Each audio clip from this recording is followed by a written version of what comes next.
Elle est sainte. La parole de Dieu est sainte. La parole de Dieu, elle est sainte. Nous voulons adorer la sainteté de Dieu. Nous voulons adorer encore la sainteté de Dieu avant d'écouter cette parole. J'aimerais qu'on puisse avoir nos mains levées et adorer la sainteté de Dieu. Dans sa présence, tout s'écrit saint. Dans sa présence, tout s'écrit gloire et tout s'écrit saint. Parce qu'il est un Dieu saint. Il est un Dieu saint. Il est le Dieu saint. Alors que cette mélodie est en train de jouer, j'aimerais que nous reconnaissions sa sainteté, nous saluons sa sainteté parmi nous. Il est ce Dieu saint. Il est saint. Oui, les ténèbres ont reculé devant l'œuvre de la croix. Oui, devant l'œuvre de la croix. Oui, devant l'œuvre de la croix, les ténèbres ont reculé. Oui, devant l'agneau immolé. Oui, devant l'agneau immolé. Et de son sang versé. Oui, pour vous et pour moi et sur nous aussi. Ensemble, nous disons: tous les anges louent sa sainteté. L'univers crie sa majesté. Chantons gloire et puissance, force et louange à l'agneau immolé.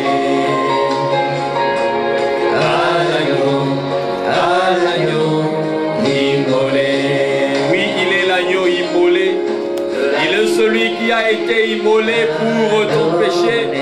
Il a été celui qui a été immolé pour ton mal.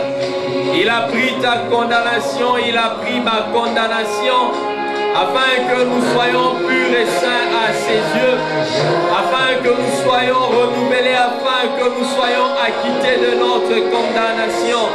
Voilà pourquoi nous disons encore que tous les anges crient sa sainteté. Tous les anges louent sa sainteté. L'univers crie sa majesté. Chantons gloire et puissance, force et louange à l'agneau immolé. Oui, l'agneau immolé, il est fort. Il est fort dans le combat. Il est puissant dans le combat et celui le guerrier dans le combat, le puissant guerrier. Il est vivant et il est puissant. Il est saint, il est saint, il est saint. Et sa puissance contrôle l'humanité entière. Sa puissance contrôle le monde entier. Et il n'y a rien qui lui soit impossible. Parce que Dieu est vivant et Dieu est puissant. Il est ce Dieu qui appelle à l'existence ce qui n'existait pas. Voilà pourquoi nous saluons sa présence. Nous saluons sa présence au milieu de nous. Parce que dans sa sainteté, il a la capacité de pouvoir ôter ton péché. Dans sa capacité, il a le pouvoir de mettre fin au règne du péché qui est en train de détruire ta vie, ma vie. Avec la puissance de sa sainteté, l'ennemi ne peut résister, puisque rien ne peut résister devant sa sainteté. Alors qu'Ésaïe entrait dans sa présence, et lorsqu'il a vu la sainteté devant le trône des dieux, la Bible nous montre combien il s'est condamné lui-même. Il s'est dit que je suis un homme pécheur, il est un homme pécheur. Et voici qu'un archange est venu, un séraphin est venu plutôt, et il est venu prendre de la braise sur l'autel, et il est venu toucher sa bouche et lui dire que tes péchés sont expiés. Tes péchés sont expiés. Voilà pourquoi tu es ce Dieu qui ne nous condamne pas, mais tu es plutôt ce Dieu qui nous aime. Et merci pour ton amour. Dans ta sainteté, il y a ton amour. Et dans ton amour, il y a ta sainteté, ô Dieu.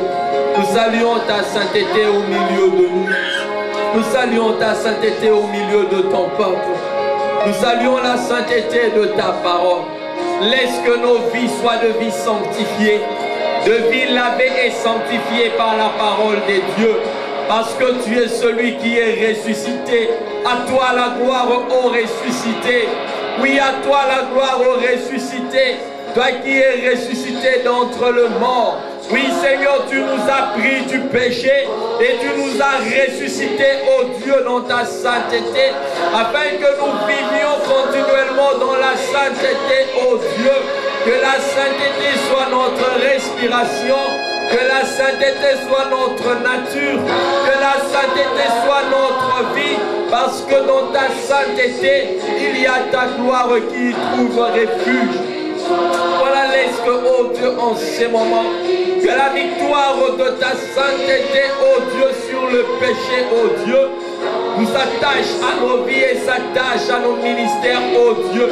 En ces moments, je prie que la pierre qui était en train de fermer ou encore d'empêcher à ce que la vie de ta sainteté puisse être manifeste, je prie qu'en ces moments que l'ange de l'Éternel roule cette pierre qui est en train de bloquer l'émergence de ta sainteté. Que l'ange de l'Éternel puisse rouler cette pierre afin que ta sainteté puisse être manifeste. Dans le nom de Jésus, je te le demande, Père, dans le nom de Jésus. Nous voulons vivre dans ta sainteté et demeurer dans ta sainteté pour toujours et pour toujours. Car la Bible déclare que rien d'impur n'entrera dans ta présence. Rien d'impur n'entrera dans ta présence. Et heureux ceux qui ont un cœur pur, car ils verront Dieu. Oui, Seigneur, c'est toi que nous voulons voir. C'est toi que nous voulons voir. Nous voulons te voir, Jésus. Laisse que ta sainteté soit le pont qui nous attirera à toi. Laisse que ta sainteté soit ce pont qui nous attirera dans ta présence. Je te le demande, Père, dans le nom de Jésus, que nos vies disent saintes. Oui, que nos vies disent saintes. Oui, que nos entreprises disent saintes. Que nos familles disent saintes. Que ta sainteté puisse couvrir toute notre vie. Afin que ta gloire y soit manifeste. Afin que ta gloire y soit répandue. Laisse que ta gloire couvre ces lieux. Laisse que ta gloire couvre cette parole. Laisse que ta gloire couvre ces instants. Que ces instants soient des instants de gloire. Que ta parole apporte gloire, ô Dieu. Que ta parole vienne changer. Que ta parole vienne transformer. Seigneur, nous voulons ce matin que ta parole change. Que ta parole forme. Et que ta parole nous transforme à l'image de ta sainteté. À l'image de ta gloire. À l'image de ton pouvoir. Laisse que tous ceux-là qui seront en train de suivre ce message soient formés, transformés et changés par la sainteté de cette parole, par la puissance de cette parole et par le pouvoir qui s'y trouve dans cette parole. Père, sers-toi de nous ce matin comme des instruments pour ta gloire et viens nourrir ton peuple. Viens abreuver ton peuple. Étanche la soif de ton peuple. Je te le demande, Père, dans le nom puissant de Jésus-Christ, notre Seigneur et Sauveur. Nous avons ainsi prié. Amen. Je vous salue, Église de Dieu. Dans le nom puissant de Jésus, on peut prendre place. Je vous salue dans le nom puissant de Jésus-Christ. La Bible dit, dans le psaume 118, le verset 24, « C'est ici la journée que l'Éternel a faite. À cause d'elle, soyons dans l'allégresse et la joie. » C'est ici la journée que l'Éternel a faite. C'est ici. C'est aujourd'hui la journée que l'Éternel a faite. Psaume 118, le verset 24. À cause d'elle, soyons dans l'allégresse et soyons dans la joie. De fois, Dieu n'a même pas besoin de savoir exactement ce qui se passe dans nos vies. Mais tout ce qu'il attend de nous, c'est que nous apprenions à être seulement joyeux. Que les choses aillent bien ou que les choses n'aillent pas bien, tout ce que l'Éternel attend de son peuple, c'est qu'il soit toujours joyeux. Un peuple reconnaissant, un peuple qui sait le louer, un peuple qui sait l'adorer. Quand tout marche bien ou quand tout ne marche pas bien. Il veut que son peuple apprenne à le louer. Il veut que son peuple apprenne à l'adorer. Voilà pourquoi ce matin nous sommes là, dans sa présence, afin de bénir son nom, comme nous l'avions fait afin de le louer et de célébrer sa sainteté. Voilà pourquoi avant que nous n'entendions ces messages, nous le goûtions, nous aimerions vous saluer une fois encore de plus dans le nom puissant de Jésus-Christ. Et nous voulons saluer tous ceux-là qui nous suivent au travers le média, qui sont devant leur ordinateur. Nous voulons vous dire aussi, voici la journée que l'Éternel a faite pour vous. À cause d'elle, soyez dans l'allégresse et soyez dans la joie. Parce que celui qui vous connaît, avant même la fondation de ce monde, et celui qui vous a aimé avant même que vous ne soyez nés, et celui qui tient votre destinée et la clé de votre joie entre ses mains. Comptez sur lui, espérez en lui et confiez-vous en lui. Vous ne serez jamais déçus. Alors jamais déçus, jamais déçus. Que ce message vous forme, vous transforme, que ce message vous édifie et que ce message apporte la stabilité à votre âme afin que vous soyez condamnés à vivre dans la joie tout au long de votre vie et que la tristesse soit ôtée très loin de vous. Je le déclare dans le nom puissant de Jésus-Christ de Nazareth. Église de Dieu, comme vous le savez, nous sommes en train de parler de notre thème général de tout ce temps. Jésus-Christ est le même et il a le pouvoir de 3 points de suspension. Le 3 points de suspension aimerait dire ajouter tout ce que vous voulez. En d'autres mots, il a le pouvoir de restaurer votre joie. Tel est le thème que nous sommes en train d'exploiter tout ce dernier temps. Jésus-Christ a le pouvoir de restaurer votre joie. Pendant que le frère Cédric nous donne un fond sonore, nous aimerions nous dire une vérité, Église de Dieu, que le Seigneur, le vœu ardent de son cœur, c'est que vous soyez joyeux, que vous soyez toujours heureux. Voilà pourquoi il s'est décidé de restaurer votre joie. Si le Seigneur ne prenait pas soin de la joie d'un homme, je ne pense pas qu'il aurait dû donner solution au vrai problème de l'homme en laissant Jésus-Christ monter à la croix. Église de Dieu, si Jésus-Christ est monté à la croix, Dieu a voulu que Jésus-Christ aille à la croix. Église de Dieu, j'aimerais te rassurer que c'était pour que Jésus-Christ puisse restaurer la joie de ton cœur. Parce que le péché qui nous séparait de Dieu était en train aussi d'enlever la joie de nos vies. La Bible dit car tous ont péché et sont privés de la gloire de Dieu. Et lorsque l'on est privé de la gloire de Dieu, l'on est automatiquement privé de la joie. Lorsque nous sommes privés, Église de Dieu, de la gloire de Dieu, nous sommes privés de la joie. L'homme a péché dans le jardin d'Éden. Il vivait dans la joie, il vivait dans la paix. Tout allait bien, l'homme ne connaissait pas la souffrance.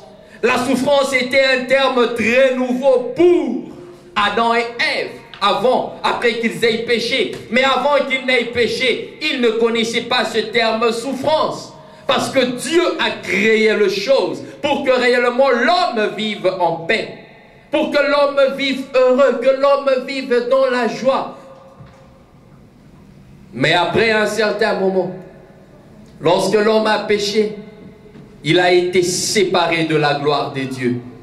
Voilà pourquoi j'aimerais nous dire, Église de Dieu, que les péchés nous séparent de notre joie. Et c'est ce qui s'est passé pour Adam et Ève. Ils étaient séparés de leur joie à cause du péché. Mais gloire soit rendue à Dieu Parce qu'après un long moment, le Seigneur s'est décidé en fin de compte de mettre fin à cette hémorragie, à cette crise de joie, en envoyant son Fils unique Jésus-Christ à la croix. Et c'est à la croix que Jésus-Christ s'est chargé de toutes nos douleurs. Il s'est chargé de toutes nos afflictions. Il s'est chargé de toutes nos peines. Afin que vous et moi retrouvions la joie perdue, Église des dieux. La joie perdue n'est pas à aller retrouver auprès d'un marabout. Plusieurs pensent qu'ils peuvent aller retrouver leur joie perdue auprès d'un marabout. Comme dans mon pays, il y a dans une province où il y a un homme que l'on appelle Courte Joie. Et son nom c'est vraiment Courte Joie comme vous l'entendez. Il peut vous produire une joie dans votre cœur, mais une joie d'une courte durée. Mais une joie aussi à laquelle vous devriez vous rendre compte. C'est-à-dire qui vous conduira à des sacrifices et jusque même peut-être à mourir. Et combien au nom de la recherche de la joie sont allés voir les marabouts et ont fini par sacrifier leurs propres enfants, ont sacrifié leurs femmes, ont sacrifié leurs maris. Combien se sont décidés de sacrifier leur productivité? Ils ont accepté de rester stériles parce qu'ils avaient voulu seulement une quelconque joie. Combien au nom de la joie se sont décidés, Église des dieux, de pouvoir faire alliance avec l'occultisme. Bien-aimé, la Bible déclare que la bénédiction de l'Éternel enrichit. La joie que l'Éternel donne est une joie qui enrichit. Même lorsque tu manqueras à boire, même lorsque tu manqueras à manger. Mais puisque c'est une joie que l'Éternel a donnée, sache que c'est une joie qui t'enrichira, Église des dieux. Et voilà pourquoi j'étais en train de dire que plusieurs aujourd'hui sont allés contracter des alliances au nom de la recherche de joie. Et aujourd'hui, se sont retrouvés dans une prison. Ils ne sont plus libres de dormir pendant que les autres dorment. Eux ne savent plus dormir. Pendant que les autres dorment, c'est le moment pour eux de commencer à travailler à cause d'une alliance, d'un contrat, d'un pacte qu'ils ont eu à signer. Et tout ça pourquoi? À la recherche, entre guillemets, de la joie. Et combien, Église des dieux? Parce qu'on est dépassé par des problèmes. Et d'autres prennent la décision de se dire non, que je boive carrément. Que je boive certainement en buvant. Je veux devoir oublier mon problème. Église des dieux, la bière, la boisson, l'alcool ne peut jamais être une réponse efficace à ta joie perdue. Jamais. Tu dormiras après avoir bu, Église de Dieu. Tu vas devoir t'enivrer certainement. Et après que tu sois enivré, tu vas certainement dormir. Et quelques-uns nous avons vu en train de commencer à faire pipi aux habits. Parce qu'ils ont bu et ils ne savent plus se contrôler. Le danger, Église de Dieu, de foi de l'alcool. Le danger de foi du vin. Voilà pourquoi la Bible dit, faites attention à l'apparence du vin. Son rouge attire, mais il finit par piquer comme un aspic. Le vin de foi finit par piquer, Église des dieux. L'alcool finira par te piquer un jour. Parce que tu t'es dit non, je devais donner solution à ce problème qui a ôté ma joie. Et tu achètes de casier, de bouteilles que tu prends. Et au même moment, tu es en train de créer en toi ce que nous appelons la cirrhose de foi. Et tu es en train de courter le jour de ta vie. Parce que tu es en train de chercher la joie à ta façon. Tu cherches la joie à ta manière, Église des dieux. Et cela est trop dangereux. Et combien se sont décidés également de se droguer? Manquant de sommeil, ils sont en train de se droguer. Par manque de paix, par manque de joie. Pour dormir, il faudra avoir une piqûre.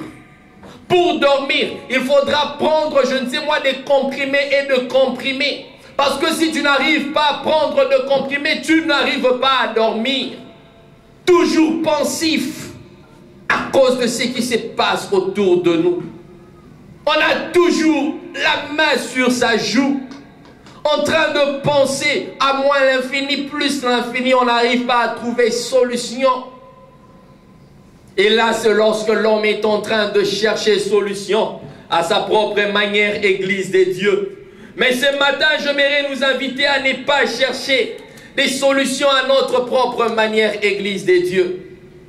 Parce que même deux fois en couple, excusez ce que j'aimerais dire maintenant, mais j'aime ce conseil, qu'un aîné dans la foi, un pasteur pour qui j'ai beaucoup de respect, alors que nous suivions certaines réunions que nous avions dénommées la réunion des grands jeunes, il nous disait ceci: lorsque vous arriverez à entrer dans le mariage et que même vous aurez de conflits entre vous qui ferait assez que la joie soit ôtée, mais ne cherchez jamais, jamais, jamais à donner solution à votre conflit au travers le sexe. Parce que vous vous lancerez dans le sexe, vous vous donnerez un plaisir pour un certain moment, mais après le sexe, vous allez vous rendre compte que le problème sera là au devant de vous. Et il nous conseillait d'abord de pouvoir prendre du temps à dialoguer, à donner solution à ce problème qui crée le départ de la joie dans le couple. Et alors, par la suite, vous pouvez avoir vos moments d'intimité qui ne seront que des moments pour confirmer ou encore appuyer, pour rendre solide cette joie qui a été retrouvée au travers d'un dialogue sincère qui a été fait. Voilà pourquoi les hommes ne cherchons pas à donner joie de par notre façon, de par notre manière. Et dans la plupart des cas, nous finissons par échouer. Et raison pour laquelle, depuis la réunion passée, nous sommes en train de parler encore de ce sous-thème. Comment arriver à retrouver la joie qui est perdue? Et nous nous sommes dit que pour arriver à retrouver la joie qui est perdue, la première des choses, nous devrions être capables de pouvoir identifier le problème. Et nous avons lu ensemble Ecclésiaste 7,14 où la Bible dit: dans le jour de bonheur, réjouissez-vous. Et dans les jours de malheur, prenez du temps à la réflexion. Nous ne voulons pas réfléchir, Église des dieux. Voilà pourquoi il nous arrive de fois de continuer à pleurer, à pleurnicher. Parce que nous ne voulons pas donner le temps à la réflexion. Nous l'avions dit la fois passée, apprenons premièrement à identifier le problème. Je nous ai dit la fois passée, prenons du temps à examiner, à savoir qu'est-ce qui se passe autour de nous, qu'est-ce qui a créé cette situation. Et j'étais en train de dire que nous devrions faire ce que nous disons, une introspection de sa propre vie. Entrons en nous-mêmes. Essayons de voir qu'est-ce qui est en train de créer le départ de ma joie. Qu'est-ce qui fait que je ne sois pas joyeux? Qu'est-ce qui fait que je ne sois pas heureux? Et pendant que nous parlions du fait de pouvoir faire une introspection, nous avons dit, si tu n'arrives pas à trouver la chose de par toi-même, va dans la présence des dieux. Nous avons un Dieu dans les cieux qui révèle les choses cachées. Il y a des choses que nous ne connaissons pas. Il y a des choses que vous ne connaissez pas. Il y a des choses que nous ignorons. Et mon peuple périt parce qu'il lui manque de la connaissance. Mon peuple périt à cause de son ignorance. Et pour ne pas continuer à périr, Église des dieux, ça vaut la peine de consulter Dieu. Lui connaît toutes choses. Il est omniscient. Il n'y a rien qui ne se cache dans sa présence. Il n'y a rien qui ne se cache dans sa présence. Voilà pourquoi prenons de la peine à consulter l'Éternel. Parlons à l'Éternel. Il a la capacité de te révéler de choses. Bien aimé, la plus grande erreur que vous commettriez dans votre vie, c'est de pouvoir arriver à ne pas vous donner un effort de réfléchir, de savoir qu'est-ce qui se passe et de commencer à vous habituer à la situation. Bien-aimé, ne t'habitue jamais à une situation qui est en train de provoquer le départ ou qui a créé la tristesse dans la vie et tu commences à t'habituer à cet environnement-là. Non, les choses c'est seulement comme ça. Oh, Dieu lui-même sait. Non, Église des dieux. Dans la plupart des cas actuellement, nous commençons seulement à dire Dieu lui-même sait. Alors que Dieu aussi est en train de dire que toi, tu sais le pourquoi cette joie n'y est plus. Et c'est le langage actuellement. Dieu va agir. Nzamba kosala, comme on le dit ailleurs. Dieu va agir. Alors que pour que nous arrivions à retrouver la joie perdue, quelque part il y a aussi la part de l'homme, mais de l'autre côté aussi il y a la part des dieux. Mais Dieu aimerait néanmoins que c'est rassuré que vous aviez accompli votre part. Et Dieu est en train de faire des efforts pour vous pousser à la réflexion. Afin qu'au travers de la réflexion, vous arrivez à découvrir, vous arrivez à dénicher la source de ces problèmes. Parce que vous risquerez de traiter les problèmes imaginaires, on risquerait de traiter les conséquences au lieu de traiter l'agent causal. Si nous ne traitons pas l'agent causal Église des dieux, on risquerait de traiter les conséquences pour un moment et après nous verrons le même problème reprendre, le même problème renaître Église des dieux. Voilà pourquoi nous nous sommes dit, allons à la source. Allons à la source. Cherche à aller à la source. Qu'est-ce qui crée ce chose? Ne t'habitue pas à un environnement de tristesse. Ne t'habitue pas à cet environnement-là, Église des dieux, car Dieu ne t'a jamais envoyé dans ce monde pour pouvoir envier la joie des autres, pour continuer seulement à contempler les autres dans la joie. Non, Église des dieux, tu dois aussi jouir de ta vie.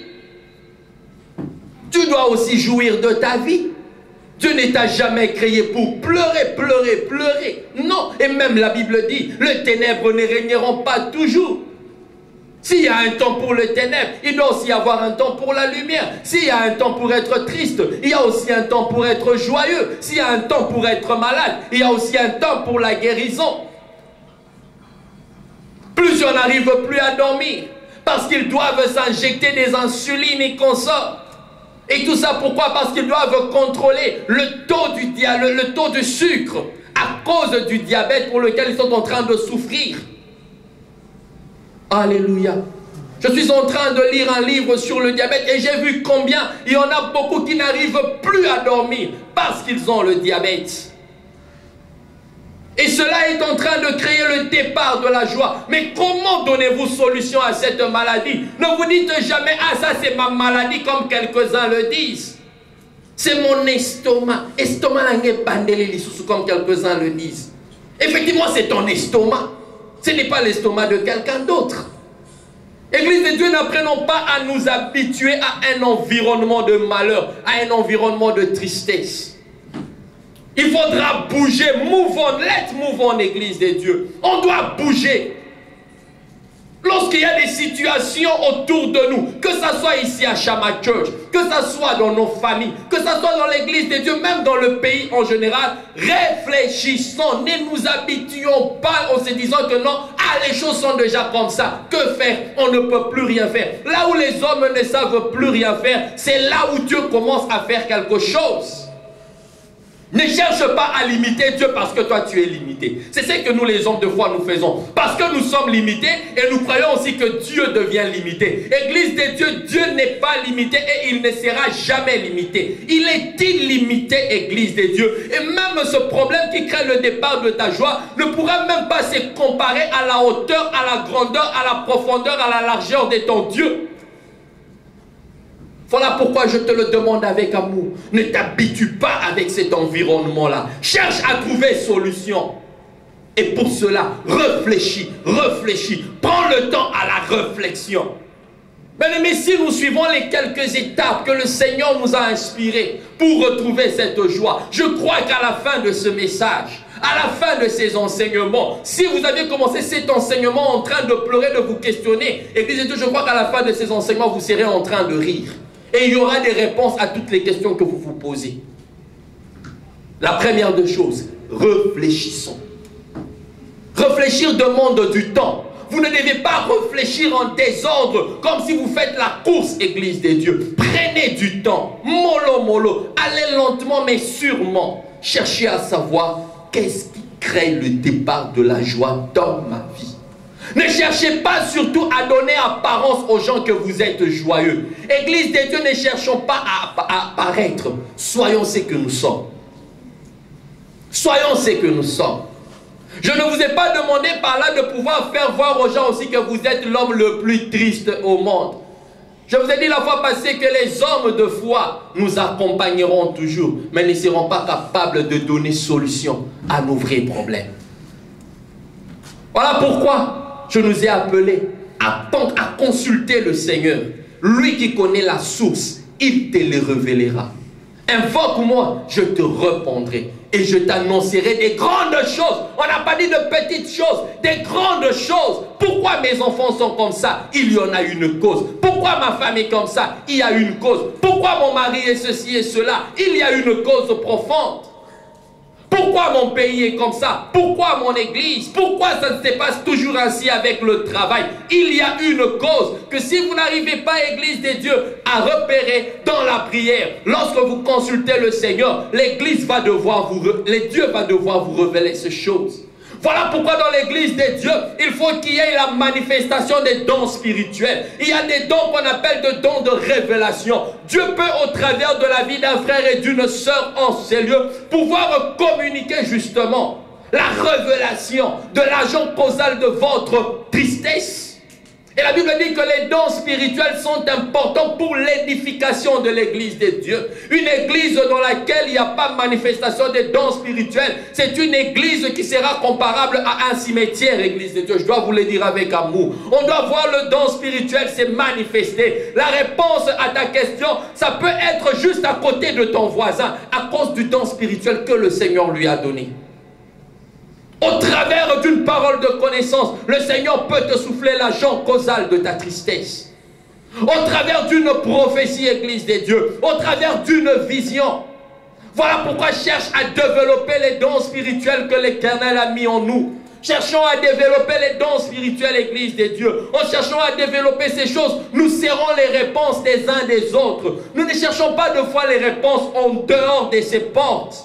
Les réponses sont en ces lieux.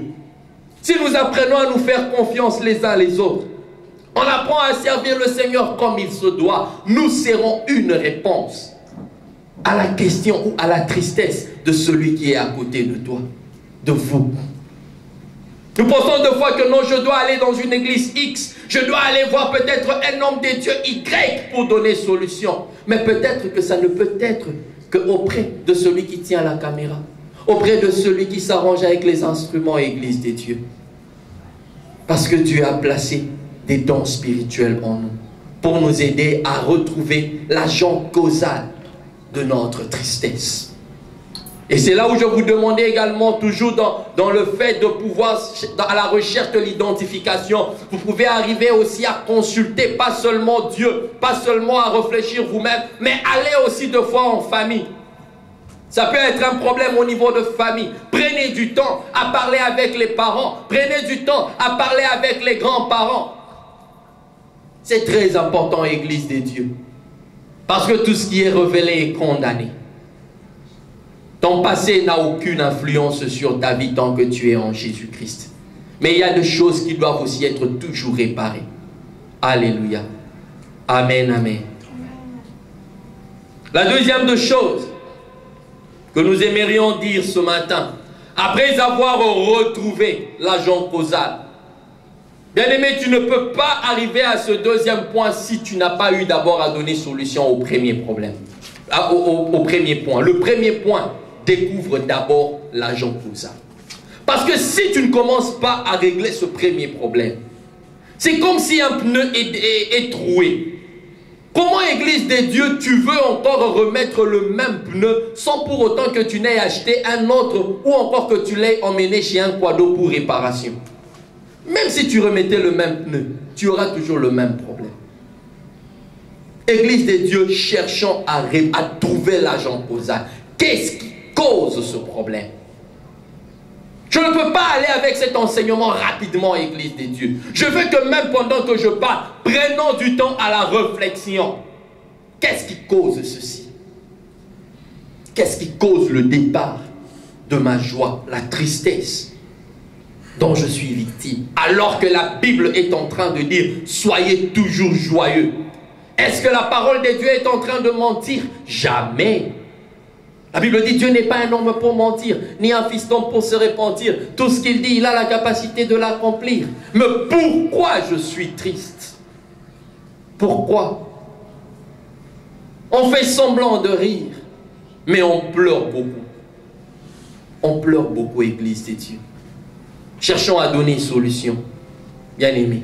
La deuxième de choses, j'étais en train de dire, après avoir déniché, après avoir repéré l'agent causal, la deuxième de choses, il faudra chercher à donner solution. Après avoir découvert que c'est ça le problème, c'est ça l'agent causal, cherche à donner solution à ce problème. Notre texte de base, Hébreux 13, 8, est en train de dire que Jésus-Christ est le même, hier, aujourd'hui et éternellement. Si hier, il a été capable de pouvoir donner la solution aux autres personnes, il est aussi le même et il est capable de te donner solution à ce problème qui crée le départ de ta joie. Et il sera aussi capable de donner solution pour le jour de demain. Il a donné solution à cette femme qui avait la perte de sang pendant 12 ans. Il lui a donné solution. Il a donné solution, Église de Dieu, à Lazare, alors que Marie et Marthe étaient accablées par des soucis à cause du décès de leur frère. Jésus-Christ a fini par donner solution à leurs problèmes. Voilà pourquoi, Église de Dieu, Jésus-Christ est le même, je le répète. S'il a fait dans le passé, il peut faire dans le présent et il fera dans le futur. Il est le même, il n'a pas changé. Son pouvoir, sa capacité, sa puissance n'ont pas changé. Jésus-Christ ne vieillit jamais. Sa puissance ne vieillit jamais. Et son pouvoir n'expire jamais, Église de Dieu. Ses vêtements ne s'usent jamais comme de fois nos vêtements s'usent.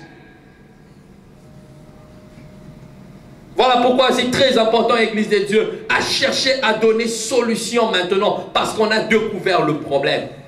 Et nous avons lu dans Jean le chapitre 2, dans les réunions passées.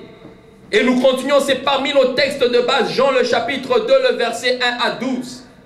Lorsque Marie a fait un constat, elle s'est rendue compte d'une réalité, que le vin s'en était fini à la fête. Marie n'a pas croisé les bras après avoir compris que non, c'était un problème de vin. Elle a cherché à donner solution. Et elle est allée chez qui? Elle est allée chez son propre fils Jésus-Christ. Voilà pourquoi je j'aimerais te dire, à la recherche de la solution, Église de Dieu, apprend à chercher Jésus-Christ. Marie est allée chercher Jésus-Christ parce qu'elle sait que Jésus-Christ était capable de tout. Et du reste, la Bible dit, rien n'est impossible à Dieu. Si tu n'arrives pas à donner solution à ton problème, les hommes sont incapables, les médecins sont incapables, ton mari, ta femme, ta belle famille, Église de Dieu, même si ta nation, ton gouvernorat ou encore la primature, la présidence sont incapables de donner solution. Auprès de Jésus-Christ, il y a toujours eu une solution avec S majuscule. Pas une solution apparente, mais une solution véritable.